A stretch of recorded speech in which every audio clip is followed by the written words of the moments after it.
Hey, check it out. I got 1, 2, 3, 4. I got 33 of these Benjamins. And you know what? That's what I had when I traded it for my very first house. And you know what? I even lived in the house for free. But that house over the next 4 years became 25 properties, paying me my first 6-figure residual income. I quit my job. I did it all literally in less than 5 years. And I got people all the time asking me, Kris, how could I do the exact same thing? And does it actually work in today's very grossly different market?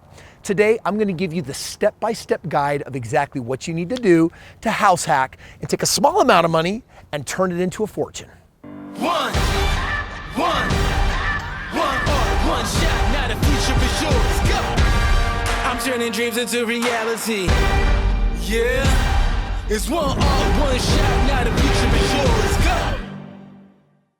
Well, let me ask you, how do you retire in 5 years, literally with $9,000? And mind you, I did it with less. For just a moment, I want you to think about baby birds. How does their mom feed them? Mom gets the food and then barfs it right into their mouth. I'm not gonna do that. Baby, I got a spoon. I'm gonna spoon feed you step by step exactly how we're gonna get you retired in the next 5 years. Man, first thing I gotta do though is I want you to understand why I wanted to be rich at such a young age. It's because when I found myself in college and I knew I wasn't gonna be smart enough to become a doctor, I started investigating some of the other career options. And you know what? This job paid $50,000 a year. This job paid $80,000 a year. This job paid $110,000 a year. And you know what? I had already spent an entire year working telemarketing. I made less than $20,000 my first year. And I knew that $20,000 was not a lot of money because guess what? I was going deeper into debt. I couldn't pay all my bills, even though it was more money than I had ever made because I was like a brand new, fresh baby adult or whatever. So I got my hands on this information where I realized, you know what? Even if I'm making $60,000, $80,000, or $100,000 a year, it's not gonna be enough money. I'm talking to people that got their degrees 30, 40 years earlier. They got their piece of paper that says that you're educated and you're smart. I'm a very stable genius. But guess what? Dumping money into 401ks and IRAs and focusing on getting out of debt and paying off their student loans, guess where they were? They were in a heap of financial trouble. They didn't have enough money. And that's when I realized, you know what?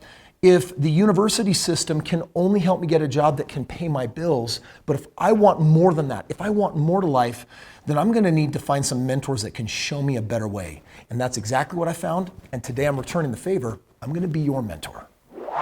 All right, step number 1, I know it sounds kind of boring, but we gotta be saving some money. Like wherever you're at financially, you gotta find out how to come up with that $9,000 or $5,000 or whatever it's gonna be for that tiny down payment on a house that I'm about to talk to you about. I wanna show you something. You see this $20 bill? This is all my wife and I would spend every month on dates, play, going out to dinner, whatever, because we had set our sights on something more important. It wasn't a plasma screen TV. It wasn't owning the next whatever. It was us realizing that the only way we were going to become free is if we could invest. And it meant that we had to save money to be able to get there.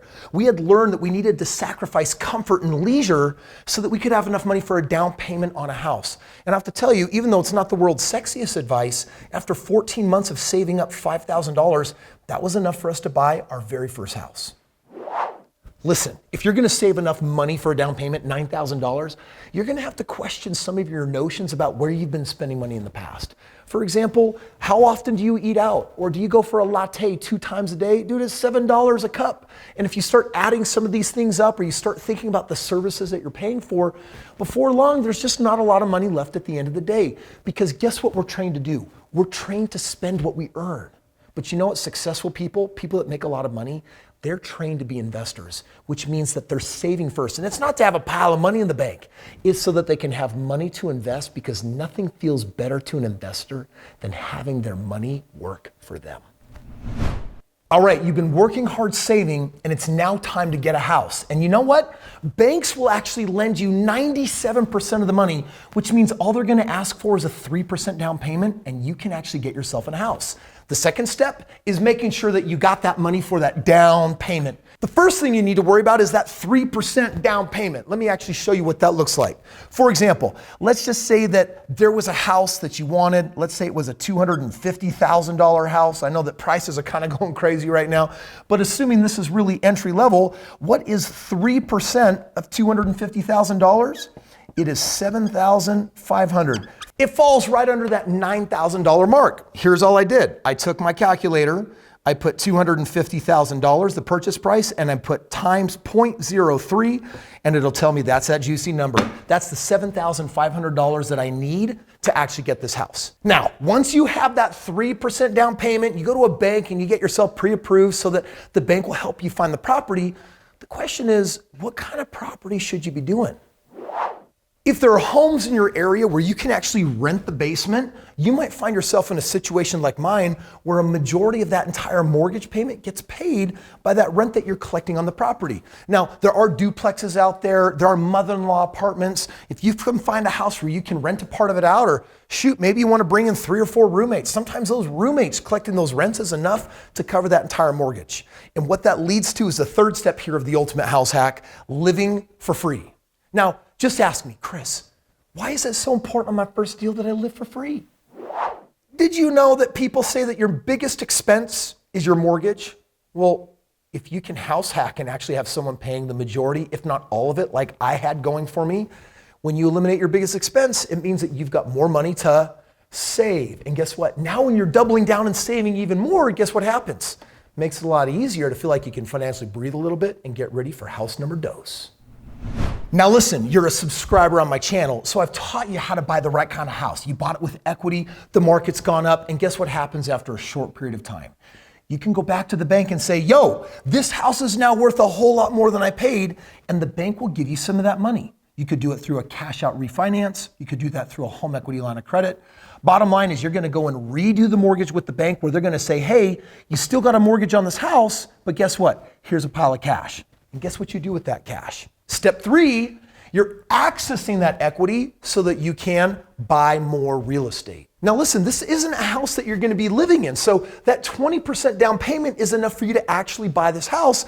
But then you say, Kris, what am I going to do with it? Well, you're not just gonna rent it out. If you follow my advice and do a rent to own, you'll be creating a higher value proposition in the marketplace. You see, there's a lot of people renting that actually don't wanna be renting, and they're saying, man, I wish that it was a lot easier right now to qualify with the bank. And guess what? You're kind of the bank. You got a mortgage. These people will pay $200, $300, $400 more a month. They'll put that cash in your pocket to say, can we rent it until we can own it? And if you want to learn more about that, you can get my book, The Straight Path to Real Estate Wealth, and I'll break down exactly how to do that. But then finally here, guess what you got coming in? Magic cash flow. That means that the rent that you collect is so much bigger than your expenses on this property. And let's say that there's $400 or $500 left over every month. That's called cash flow. You get to keep that money. And here's kind of the cool thing. When the bank looks at that cash flow, you know what they're thinking? That kid's real smart. That kid actually is making money on the last loan we gave him. And financially it works out that they'll say, we should give him another loan. Kris, how come I got to come up with 20%? It was only 3% on my first go around. Well, hold your horses. Like, remember, the equity in your first house technically gave you the money that you needed for that 20% down payment. So it all worked out. But you got to understand that the bank says, if I'm giving you a house, we'll let you in on 3% because we think that you're going to be pretty motivated to make your payments on time. We think that's going to be a good risk. But on the other hand, if you're buying another house that you're not living in, and if it all hits the fan and things all go downhill, the bank's going to say, the first house payment he's not going to make is probably not the house he's living in. It's probably in that investment property. So they're like, it's kind of some more risk here. So you know what? No 3% down. We're going to ask for more like 20%. But Kris, do I really got to do the 20% down payment? I mean, would it be too sneaky if I just moved again and did like another 3% down payment? Oh, you're so smart. I am very, very sneaky, sir. Check it out. Step 4, move again. Actually, what you're gonna do is you're going to get a new house. You're gonna rent out that basement. You're then going to rent out the entire first home, so your rents are gonna go up substantially. And then guess what you're gonna do? You're gonna go and do it again, and you're gonna go and buy more houses. Now, are you following me? I wanna make sure you understand this. You see, this is my very first house. And remember, I was living in it for free. I did not have to pay any rent on it. But then what I did is I took some equity out of it and I bought this other house. I'm gonna put an I here for an investment property. And after I bought this house, I had $600 a month coming in. And I thought to myself, you know what I'm gonna do? I'm gonna move out of this first house and I'm gonna move into a new house. It's a primary residence. I'm gonna turn my first house into an investment property. This house now is being rented out and making me $550 a month. Now I had the $600 here on the second one. My new primary residence, it had a basement, and I rented this basement out, which meant once again, Kris Krohn was living for free on this house hack that is very popular for a number of people. And I used the equity in this house to do what? No, you're starting to see the pattern now. Another investment property. This one paid me over $500 a month. Literally, I'm sitting on 4 homes, living for free, and now add it up. I've got over $1,600 a month coming in, and I don't even have a mortgage payment. That's pretty dope. Bruh, are you telling me that to like get rich, I gotta like move every other year and then just house hack and move and house hack and move? I mean, I might as well join the military. They freaking moved 27 times in their career. Well, good news is it doesn't have to be that way. After I moved a couple of times, I built a track record. And I started getting attention from some people that had been following me. One of them was my father-in-law, who, by the way, thought I was kind of crazy when I started buying houses in the first place. College kid, no direction, whatever. But you know what? On my 4th house, he was the one that came and approached me and said, hey, can I give you the money for this deal and we'll split things 50-50? And I said, why would you do that? And he said, well, you have a little bit of a track record now. I didn't understand that the track record would become way more valuable than any money I would have made on those early homes. And so that was just one of several partners that came after that said, hey, this kid's got more track record. Man, this kid's got more homes. And man, he's kicking the trash out of my 401ks and IRAs. You know what they all decided to do? Let's give the kid the money. Let's let him do his system. We'll split all the profits 50-50. And let me show you what happened. The 5th and final step is to repeat the process. Number 1, leverage that track record, which means if you've been successful doing deals with your own money, you don't have to keep that up forever. That's how you play a small game. If you want to go real fast, you need to access OPM, other people's money. And guess what? When you know how to do good deals, the money is always findable. It'll present itself. You just put it out there. I got a deal. Who got the money? Show me the money! You put the two of them together, and now you're repeating the process without needing to move. This is how I bought my next 20 plus properties. They created this net worth of $1.6 million. More importantly, a 6-figure residual income so that I could say to my job, c'est la vie. Kris, this sounds like a really good plan for a college kid, but I ain't in college anymore. I've been at my job. I've been saving money in my 401ks, IRAs, working on paying off my house. Is there a faster way? The truth is, there are some fantastic hacks. Like, this is literally how you bootstrap it with next to no money and get in the game. But if you have actually been building some net worth, because you've been a good accumulator, you've been a good saver, you've been putting money in 401ks and IRAs, truth is, your time has not been wasted. It's not lost. You now have more capital so you can jump in the game faster. You might say, well, Kris, I've got $200,000 sitting in 401k or IRA, or guess what? If you've owned a home through this last market shoot up, you got $100,000 of equity. You might have $200,000 or $300,000 of equity. Guess what you can do? You can go make babies in real estate and turn that into a whole lot of houses, which means that you can shave years off of this process. In fact, just $50,000 put in a single property over 20 years can turn into $4.3 million. And if you want to know how to speed that up, check this out. Obviously, there's a lot more of how this all works, which is why I wrote a step-by-step manual that goes even deeper than this video.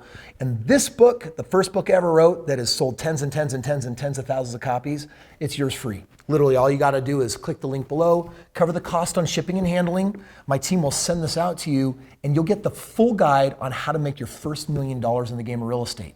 And if you've got some money to play with, this also comes with a consultation. So when a member of my team calls you up and says, hey, how can we get you going faster? Just know that if you have some assets set aside or equity in a home, they're going to be able to show you how to literally jumpstart this game plan and shave years off your experience. You're feeling financially smarter, aren't you? Well, if you're really smart, you'll subscribe, because when I drop these videos, they're designed to financially develop your inner genius. Now check it out. Beyond being financially successful, if you want to get more of the dibs on exactly how I did all this, I actually took my CEO in a limo and said, let me show you my very first houses. So if you want more of the details on exactly how it all went down, check out this video. Sorry. That's great. I think we should keep that tape. I would keep it. Great. It's fun. It's fun when people see you.